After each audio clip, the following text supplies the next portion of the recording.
Good evening, distinguished guests. It's an honor to be here with Dr. Kutu, to say the least. A hearty congratulations to my colleague and friend Edith Furtado. In fact, this is a very long journey, and perhaps I'll just share a few, the anecdotes before I comment also on what Dr. Kutu just said. Being in French studies, today we call it more French and Francophone studies, we often engage not only with writers from France, but also from anywhere in the world where French is spoken, taught, read, etc. And it was in one of these projects, where I was actually collecting material written by Indians in French. So I began evidently with Pondicherry, Karaikal, etc. But to my pleasant surprise, I found that in Goa, I found quite a bit of material written in French by Goans. And Sardessai's corpus of poetry that was written in French was really a very, very good surprise, and therefore was part of this anthology that I published in 2008. But without Edith Furtado's help, it would never have been possible, because she was the one who gave me all the leads. And so therefore, I'm just trying to pull the carpet perhaps to a side, although Manoharrai Sardessai's poetry is essentially Konkani, and the corpus in French is rather small compared to this size of what he wrote in Konkani. But what was amazing about this personality was the ease with which he could quote poetry in French, in English, in Konkani, in Marathi, with such an ease that we all were in great admiration of this encyclopedic nature of his personality, where he could just recite verbatim, whether it was Molière, whether it was Racine, whether it was poetry from Valéry, from any poet. I mean, he has a phenomenal memory, and this is something that really inspired many students of literature in French. I agree with Dr. Kutu's comment about Ernest Renan, but perhaps if I could come to Edith's defense, I think when Manoharrai, he started writing while he was in Paris, and perhaps his idea of Goa to begin with was framed by the so-called exile, and this is something that remained perhaps with those who studied Sardessai's works.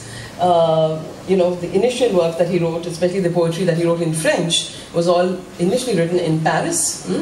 And this guilt of being away from home while his brothers, were imprisoned, when he talks about this with great emotion in the poetry, whether it is about Paris, whether it is Adieu Paris, or even, and we all know that his father was imprisoned in Aguara. So these are the memories that come, in fact, the first thing that comes across when you read Sardessai's poetry in French. So I do agree that one cannot limit his poetry, to really an imaginary homeland and a kind of heritage that is extremely only colonial. I absolutely agree with Dr. Kutu. What I would just like to perhaps make a couple of points about Sardessai's engagement with poetry in any language. I think colonization has perhaps disrupted notions of mother tongue or first language, or whatever we call. And writing, most of the time we do believe, is written in one's own language. But here is an example of man who wrote not only in Konkani, but he did write in English, or translated his own poems into English, or prose into English. He wrote in French, and could make this movement so easy between three languages that I think it really questions this whole notion of not just mother tongue or first language, because we can ask ourselves this question: what was the priority of the language, and how did he decide to write in a particular language at what point? What are the themes that were dictated when he wrote in French or when he wrote in Konkani? I do not read Konkani, though thanks to Edith's translation one has an idea. But in French, one looked at that pull of Goa, or when he talks of the monsoon in a beautiful poem that he also translated into English later. So which brings really the feeling, the essence of something very, very Goan, which is very far removed, I agree, from any colonial, association. So my quest initially was always, how does one write in another language so convincingly, which is not your own? It's not just that he was a professor of French, therefore he mastered the language, but I think writing requires another skill. And here is a poet where language knew no barriers. You know, whether he wrote in Konkani, English or French, really was no barriers.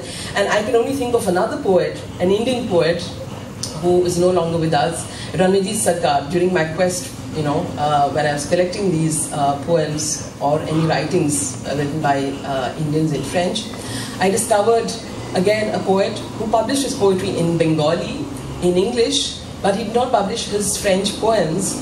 And he gave me an entire collection of 200 poems written by him in French. And he said, Vijay, you can do what you like with it, because I've never managed to publish. Perhaps he was self-conscious of his writing in French. And so this was this long quest which some of us in the French departments wanted to bring forth. And I feel that, of course, it is not categorized only in writing of French, but I'm just trying to pull the carpet to this side since I was asked to speak about his writing in French. But, of course, we will be hearing about his contribution to Konkani.